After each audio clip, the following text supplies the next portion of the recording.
The lock of hair was still growing inside the sealed trunk 80 years after it had been cut from a human head. Dr. Eleanor Mitchell stared in disbelief at the specimen before her, a curl of dark brown hair that had somehow extended 6 inches beyond its metal container, pushing through the ancient leather binding of the journal where it had been preserved. The hair moved slightly, as if breathing, curling around her gloved finger when she approached it with a measuring tool. "This is biologically impossible," she whispered, stepping back from the examination table where the contents of the trunk lay spread out. "The growth of human hair requires a living follicle attached to a blood supply. Cut hair is dead tissue. It cannot grow." Yet the evidence before her defied everything she knew about human physiology. Eleanor had been working as a forensic pathologist for 23 years, but nothing in her extensive medical career had prepared her for what Thomas Blackwood had discovered in his mother's attic. Thomas Blackwood had contacted Eleanor's laboratory at Cambridge University just 3 days earlier, his voice trembling as he described finding an old steamer trunk while clearing out his recently deceased mother's Victorian home in the quiet village of Whitby, North Yorkshire. The trunk had been locked, the key missing for decades. Thomas had finally broken it open, expecting to find old clothes, photographs, perhaps mementos from his mother's youth during World War II. Instead, he had uncovered something that made him physically ill. "There's something wrong with it," he had told Eleanor over the phone. "Something unnatural. I can't sleep in the house with it anymore." Eleanor had agreed to examine the trunk's contents purely as a professional courtesy to an old colleague who had recommended Thomas. She had assumed she would find nothing more than some deteriorated organic material, perhaps creating an illusion of movement or growth. Now, standing in her laboratory with the trunk's contents laid out before her, Eleanor realized this was no illusion. The hair was indeed growing, and it wasn't the only disturbing item from the trunk. Thomas Blackwood sat in the corner of the laboratory, his face ashen. He had barely spoken since delivering the trunk to Eleanor's lab, but now he cleared his throat. "My mother never spoke about the war years," he said quietly. "Never a single word about what happened to her between 1943 and 1945. Now I think I understand why." Eleanor carefully lifted the worn leather journal with the protruding hair using steel tongs. The journal's cover was unmarked, except for a date embossed in faded gold leaf, 1943. The pages were filled with handwritten notes in what appeared to be code or cipher, interspersed with anatomical drawings that made Eleanor's stomach turn. They depicted human bodies with strange modifications, extra appendages, and surgical alterations that defied both medical possibility and ethical boundaries. "I believe this belonged to my mother," Thomas said, his voice barely audible. "But the handwriting, it's not hers. And these drawings, my mother was a nurse, not a—" He couldn't finish the sentence. Eleanor carefully turned to the page where the lock of hair had been pressed between the pages, like a macabre bookmark. The hair had grown through the page, splitting the aged paper as it extended outward. Beside it was a neat inscription in English, unlike the coded text elsewhere. "Specimen 37, female, age 19, procedure successful." "Mr. Blackwood," Eleanor said carefully, "did your mother ever mention working with any experimental medical units during the war?" Before Thomas could answer, a lab assistant rushed in, holding printouts from the preliminary tests they had conducted on other items from the trunk. "Dr. Mitchell, you need to see these results immediately," he said, his face pale. "The DNA analysis from the hair sample doesn't make sense." Eleanor took the papers, scanning the results quickly. Her scientific mind struggled to process what she was seeing. "This can't be right. Run it again." "We ran it 3 times, the assistant said. "Same result each time. The DNA shows signs of artificial manipulation, unlike anything we've ever seen. And," he hesitated, glancing at Thomas, "the mitochondrial DNA is a partial match for Mr. Blackwood." Thomas stood up so quickly he knocked over his chair. "What are you saying?" "That hair is related to me?" Eleanor studied the results again, her professional composure beginning to crack. "Mr. Blackwood, this hair sample appears to share some genetic markers with you, suggesting a maternal relation. But the rest of the genetic material has been altered in ways that shouldn't be possible, especially not in 1943. No one had that technology then." "There's more," the assistant said, handing her another report. "The chemical analysis of the hair shows it contains compounds that don't exist in nature. And the cellular structure? It's still metabolically active. That's why it's growing. It's somehow still alive." Thomas stumbled backward, bracing himself against the wall. "This is insane. My mother was just a war nurse. She worked at a military hospital in London during the Blitz. That's all I ever knew." Eleanor's attention turned to the other items from the trunk. Laid out on the examination table were several glass vials containing cloudy liquid, a set of surgical tools unlike any modern medical instruments, a stack of photographs, and a small metal box with a biohazard symbol that hadn't been used in that form since the mid-20th century. "We should examine everything methodically," Eleanor said, trying to restore some scientific order to the increasingly disturbing situation. She reached for the stack of photographs, but hesitated when she saw Thomas's expression. "I've seen them," he whispered. "I wish I hadn't." Eleanor turned over the first photograph, and her professional detachment shattered instantly. The black and white image showed a young woman strapped to an operating table. Her skull had been partially opened, and something unidentifiable had been inserted into her brain. The woman's eyes were open, aware, no anesthesia evident. In the background stood medical personnel in British military uniforms, watching the procedure with clinical interest. Eleanor's hand trembled as she turned to the next photograph. "Oh my God!"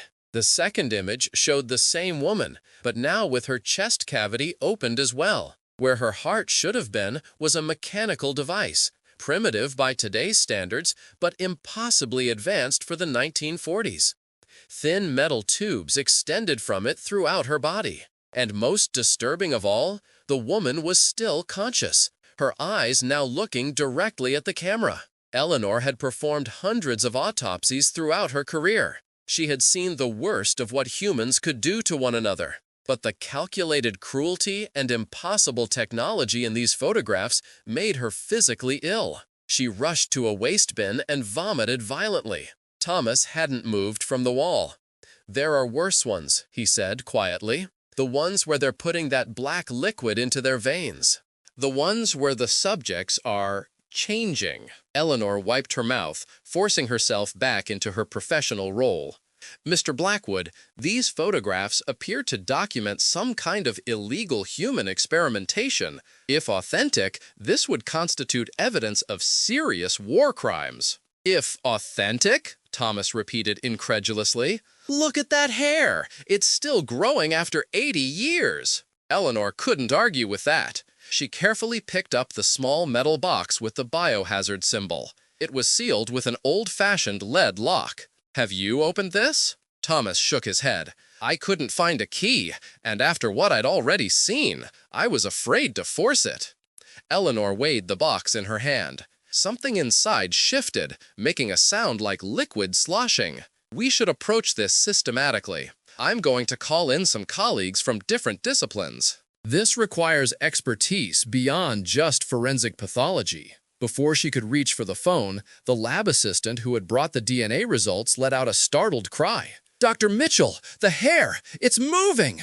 Eleanor spun around. The lock of hair on the examination table was indeed moving. Not just growing, but writhing, the end coiling and uncoiling like a living tendril. As they watched in horror, it extended another half-inch, reaching toward Thomas Blackwood as if sensing his presence. "Get it in a containment unit, now!" Eleanor shouted. Two lab technicians rushed forward with a sealed glass container, carefully transferring the journal with the attached hair inside and sealing it. The hair continued to move within, pressing against the glass as if testing its confinement. Thomas had gone completely pale. "What the hell is that thing? And what does it have to do with my mother?" Eleanor was about to respond when her phone rang. It was the university's head of security. "Doctor, Mitchell, there are two men here from the Ministry of Defense. They're asking about a trunk that was delivered to your lab today. They say it's a matter of national security. Eleanor felt a chill run down her spine. She had not informed anyone outside her lab about the trunk or its contents. How did they know about this? She whispered, more to herself than to the person on the phone. Send them up, she finally said, ending the call. Turning to Thomas, she said, Mr. Blackwood, it seems your mother's trunk has attracted some official attention. Thomas took a step back, his eyes darting to the laboratory door. My mother warned me, he said, his voice barely audible. Before she died, she made me promise that if I ever found anything unusual among her belongings, I would destroy it immediately. She said they would come looking for it. I thought she was just confused. The dementia talking. Before Eleanor could respond, the laboratory door opened and two men in immaculate dark suits entered. They looked remarkably similar. Both tall, both with close-cropped hair, both wearing identical emotionless expressions. The older of the two spoke first. Dr. Eleanor Mitchell, I'm Agent Phillips, and this is Agent Carlyle. We're here to secure items recovered from the estate of Margaret Blackwood, pursuant to the Official Secrets Act of 1939 as amended. Eleanor felt her professional indignation rising. This is a private university laboratory. You have no authority to remove evidence from an ongoing scientific investigation. The agent called Phillips smiled thinly. I assure you, Dr. Mitchell, we have every authority. These materials relate to classified military research from the Second World War. Their very existence is still considered a matter of highest national security. Thomas stepped forward. That classified research involved torturing people. My mother kept photographs of human experimentation. The second agent, Carlyle, turned to Thomas with an expression that might have been sympathy on anyone else's face. Mr. Blackwood, your mother was not a perpetrator of these acts. She was a victim who managed to escape with evidence that certain parties have been searching for since 1945. The laboratory fell silent. Eleanor looked from the agents to Thomas, whose expression had transformed from fear to shock. What are you talking about? Thomas demanded. My mother was a nurse during the war. She worked at a military hospital in London. That was her cover story, Phillips said quietly. The truth is far more complicated and dangerous. He turned to the examination table where the trunk's contents were displayed. His eyes widened slightly at the sealed container holding the growing hair. I see specimen 37 is still active. Remarkable. Eleanor stepped between the agents and the examination table. You're not taking anything until you explain what's going on. That hair sample contains DNA matching Mr. Blackwood's maternal line, but it's been genetically modified in ways that shouldn't have been possible in the 1940s. Phillips and Carlyle exchanged glances. Dr. Mitchell, Phillips said carefully, what do you know about Operation Lazarus? Eleanor frowned. Never heard of it. Good. That means the secrecy protocols worked. Phillips straightened his already impeccable tie. During the darkest days of the war, when Britain faced invasion and possible defeat, certain contingency plans were developed. Plans that pushed the boundaries of conventional science and medicine. You mean human experimentation? Thomas interrupted, his voice tight with anger. Phillips didn't deny it. The official position of Her Majesty's government remains that no such program existed. However, we are authorized to inform you that a small, highly classified research unit operated between 1942 and 1945, dedicated to developing medical techniques that could enhance human survival under extreme conditions. Eleanor felt a chill crawl up her spine. What kind of enhancement involves putting mechanical devices inside living patients? Instead of answering directly, Phillips turned to the metal box with the biohazard symbol. Have you opened this yet? No, Eleanor admitted. It's locked. Thank God for small mercies. Phillips reached into his pocket and produced an antique key. This box contains the last remaining sample of what was called Lazarus serum.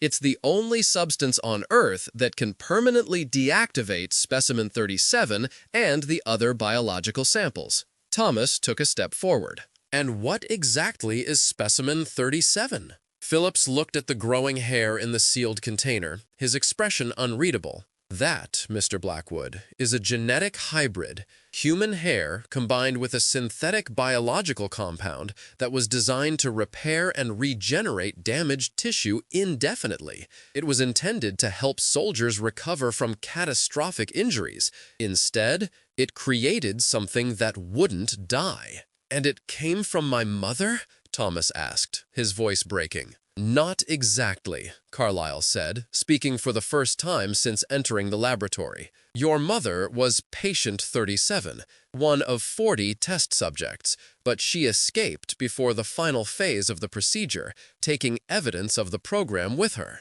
Eleanor felt dizzy as she processed this information. You're telling me that this hair, this still living tissue, was modified as part of some secret wartime super soldier program? Crudely put, but essentially correct, Phillips said. The program was shut down in 1945 when the ethical implications became problematic. Most records were destroyed, most samples were incinerated, but a few went missing. With my mother, Thomas said, the pieces finally falling into place. She stole evidence of what they'd done to her. Phillips nodded. Margaret Blackwood was a remarkable woman. She endured procedures that killed 39 other test subjects.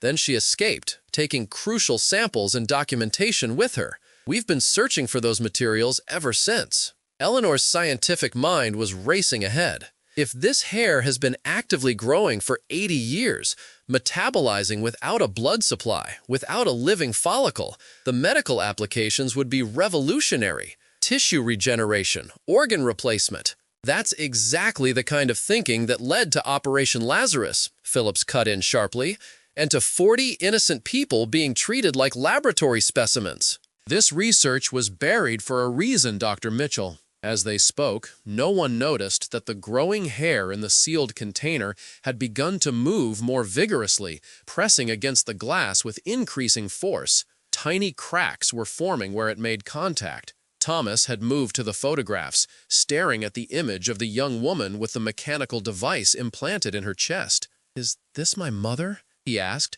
his voice barely audible. Carlyle stepped closer, examining the photograph. Yes, this was taken during the Phase 2 procedure. The mechanical heart was designed to pump the Lazarus serum throughout her body, replacing her blood entirely. How did she escape? Thomas asked. She had help, Phillips said. A scientist involved in the program had second thoughts. He helped 5 test subjects escape during a German air raid. Only your mother survived. The others, their modifications were too extensive. They couldn't pass as normal humans anymore. A sudden sharp crack interrupted the conversation. All eyes turned to the sealed container where the hair sample was being kept. The glass had split completely, and the animated lock of hair was pushing through the opening, growing visibly now, extending toward Thomas Blackwood with unnatural purpose. "Contain it!" Phillips shouted, reaching for the metal box with the biohazard symbol. "The serum is the only thing that can stop it." Eleanor grabbed a pair of steel tongs, attempting to recapture the escaping hair sample, but it moved with surprising speed, withdrawing from the tongs and continuing its advance toward Thomas. "What does it want?" she cried. "It's drawn to genetic similarity," Carlyle explained, backing away from the animated tissue. "It recognizes Mr. Blackwood as being related to its host." Phillips had managed to open the metal box. Inside was a single vial of black liquid, viscous and opaque, seeming to absorb the light around it rather than reflect it. "Stand back," he ordered, drawing the vial out carefully. But he was too late. The living hair had reached Thomas, wrapping around his wrist with surprising strength. Thomas cried out, not in pain but in shock, as the hair seemed to pulse against his skin. "It's trying to merge with him," Carlyle said, his professional demeanor cracking for the first time. "The Lazarus tissue is programmed to seek out compatible hosts if separated from its original source." Thomas was staring at the hair coiled around his wrist, his expression shifting from horror to fascination. "I can feel it," he whispered. "It's communicating somehow. I can feel what my mother felt." Phillips uncapped the vial of black serum, approaching cautiously. Mr. Blackwood, remain still. This substance will neutralize the tissue. But Thomas stepped back, cradling his wrist protectively. No! This is the only connection I have to what happened to my mother. I can understand now. The tissue, it carries memories. Eleanor watched in horrified fascination as the hair sample changed color where it touched Thomas's skin, shifting from dark brown to match his own salt and pepper hair coloring. It's adapting to his genetic structure, she said, scientific curiosity momentarily overriding her fear. Mr. Blackwood, please, Phillips insisted, the vial of black serum held out before him. That tissue is dangerous. It was designed to completely overtake and replace a host's biological systems. It starts small, but it won't stop. Thomas wasn't listening. His eyes had taken on a distant look, as if seeing something beyond the laboratory walls. I can see what they did to her, he murmured. All those procedures, the pain, but also the changes. The power they gave her. Eleanor noticed with alarm that the hair around Thomas's wrist was growing thicker, branching out into multiple strands that were beginning to sink into his skin. Thomas, it's invading your tissue. Let Agent Phillips neutralize it now. Thomas blinked, seeming to come back to himself momentarily. He looked down at his wrist, where the hair was now visibly penetrating beneath his skin, creating raised lines like dark veins spreading up his arm. Mr. Blackwood, Phillips said firmly, your mother spent 80 years keeping that tissue dormant, locked away where it couldn't infect anyone else. She didn't tell you about it because she knew how dangerous it was. Honor her sacrifice. Let us finish what she started. Something in those words seemed to reach Thomas. He looked at the spreading tendrils of modified tissue crawling beneath his skin, then at the photographs of his mother's tortured body. Slowly, he extended his arm toward Phillips. Do it. Phillips didn't hesitate. He poured the black serum directly onto Thomas's wrist where the living hair had attached itself. The reaction was immediate and violent. The hair sample writhed as if in agony, pulling back from Thomas's skin with such force that it tore free, leaving small bloody punctures behind. As the black serum covered it completely, the hair stopped moving, then began to disintegrate, dissolving into a dark sludge that dripped onto the laboratory floor. Thomas gasped, clutching his injured wrist. I felt it die, he whispered. It was screaming.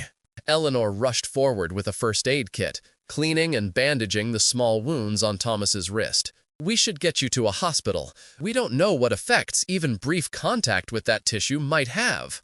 That won't be necessary, Phillips said, carefully collecting the neutralized remains of the hair sample in a special container. Mr. Blackwood will come with us for observation. Standard protocol for anyone exposed to Lazarus material. Thomas jerked his arm away from Eleanor's ministrations.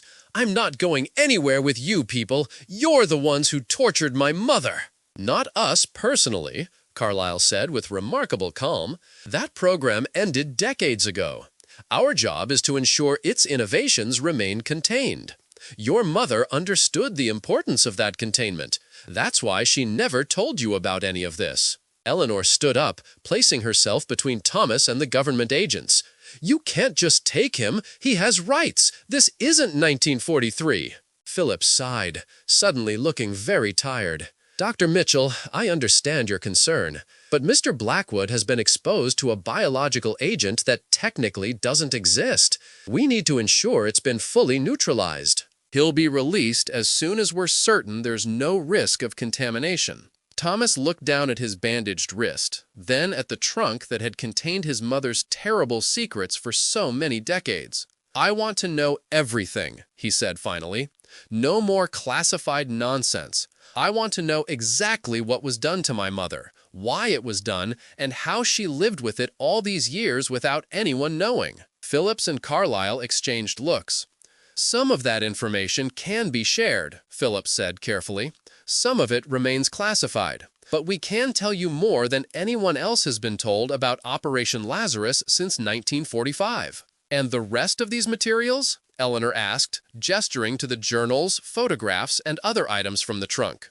Will be secured at a special facility, Phillips answered, along with the trunk itself. Too many questions would be raised if these items were allowed into the public domain.